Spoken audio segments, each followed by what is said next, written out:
Should you make a store based around one single product?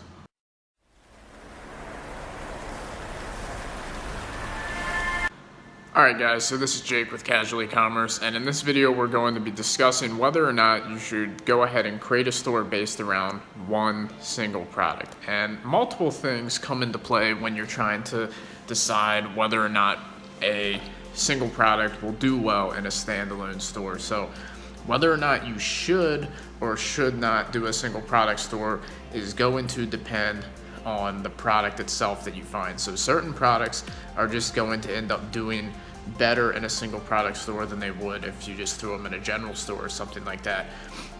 And then some products aren't going to do very good in a single product store at all. So in this video we're just going to quickly discuss how you can identify these types of products and then decide whether it's worth it or not to go ahead and make a single product store around them. So the advantages of doing a single product store is it allows you to create more of a personal branded type feeling. So if somebody lands on your site and you're only selling one product, a single product, and the entire site is literally branded around that one single product, then it's going to look like your company, your business specializes in honing and perfecting that single product. So it's going to look like you spend all your time and effort, all your development, manufacturing, everything focusing on one single product.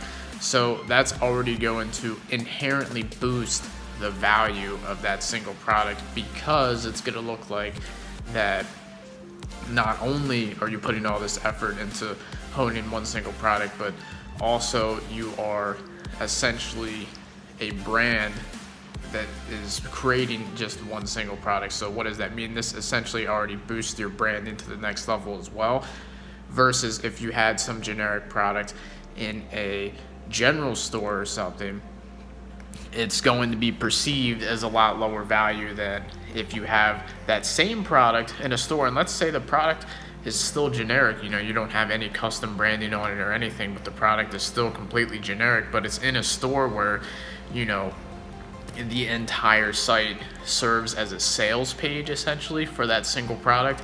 It's going to massively boost up things like conversion rate, because your branding is just going to essentially be next level. It's kind of like a brand hack, because you can literally create this entire brand image and give off the idea that it's like, okay, we're the originators of this product. So say you're selling some trending gadget or whatever, you just go ahead and create a site and then give off the images of, okay, so we know you've seen this product on social media before, but we are the company that makes the best version of it, and so on and so forth. So you can give off that brand image, which is going to help a lot when it comes to conversions, especially on Google AdWords. I've found when you have these single product stores, they seem to do extremely well on Google AdWords. So the thing that you need to be able to know though is which type of products would do well standalone. So really a lot of products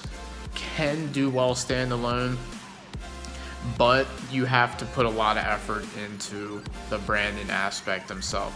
So you need to think, when you're looking through products and everything, you need to think, okay, is this a product that I can talk a lot about? So if it's like a super boring product, like a spoon, like just a normal spoon, you're probably not really going to be able to make a single product store around that, because you're probably not going to be able to go ahead and design an entire site talking about the features and benefits of a boring spoon. But if it's like a really cool product or something, like there was a lot of single product stores around the fidget spinners when they were popular. So people would literally start their own fidget spinner brands just based on little fidget spinners that they're sourcing right from AliExpress. But they would create a brand around it and say like, okay, well, we're the best fidget spinner and this is why, and then they'd go on and do a lot of selling. So single product stores admittedly do have a higher difficulty scale, because you actually have to do more selling, because if you only have one product in the store, there's going to be a lot more space to fill on the site, and you have to go ahead and brand the entire site. So you have to be pretty good at branding and then good at writing things like sales copy and stuff like that, because there's a lot of space that you have to fill on the site. You can't just go ahead and leave that space empty, because a single product store is going to look absolutely terrible if you put one product in there and then you only fill out that product like it's on a general store or a niche store with other products. Because I have seen this before. I've seen single product stores where they literally put up the product, they put up a tiny little description, one photo, and then literally that's their whole site.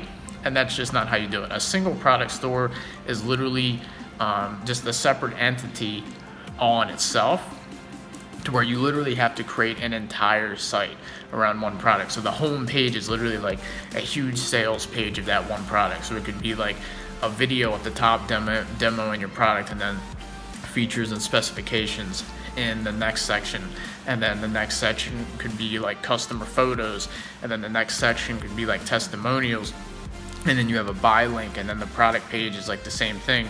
So when you're doing the single product store, you need to find products that you can actually go ahead and create all of this information for. So like I said, if it's a boring product like a spoon, then it's going to be hard for you to go ahead and fill out an entire site around this. But if it's a more exciting product, like say the fidget spinner was, it's going to be a lot easier for you to go ahead and fill out an entire site and create a pseudo brand around this. So the next thing you want to look out for is you want to make sure that there's very high demand for the single product store. So another reason why single products have a larger or a higher difficulty level is because essentially if you're only selling one product, so if this one product you select doesn't do well, then that's it. You wasted all your time. So you have to be particularly good at selecting good products, and then obviously marketing and selling them for it to be worth your time. So that's why I normally don't suggest people make single product stores for their first store, because they're probably not going to be good at those aforementioned skill sets that I was just talking about. So with the single product, you want to make sure that it's trending a lot, and then preferably, like I said, they do really well on Google. So you want to make sure it actually has search volume and stuff like that, because on Google you can just go ahead and like say it's fidget spinner, and you're bidding for search ads for fidget spinner, and then somebody shows up on your site and they're like, oh well, this isn't just like a typical fidget spinner on some shitty site, this is like an entire brand. They get on here and they're like, oh wow, this is like a legitimate company, these guys are might be making the best of this product. And that's kind of what you have to do with single product stores. So when it comes to which products you can make stores around, you can really do it with almost any product, but I'd say that you just want them to meet the two criteria that we just went over. So one, they need to be either very trendy or they have a ton of search volume. It can't be something that's not in demand. So it doesn't always have to be like viral, but that's going to help. But you definitely want it to go ahead and have a lot of demand in general. And then number two, you want it to be just not super bland to the point where you can make an actual site around it. So like I said, it'd be hard to go ahead and make a site around a spoon. But if it's a more exciting product, like maybe some type of like portable blender or something, maybe you can go ahead and create a site around that. Or if it was like that moon lamp that was really popular throughout this year for drop shipping, you could have probably made a single product store around that. So with that said, that's going to be it for this video. If you like tips like this, go ahead and give the video a thumbs up.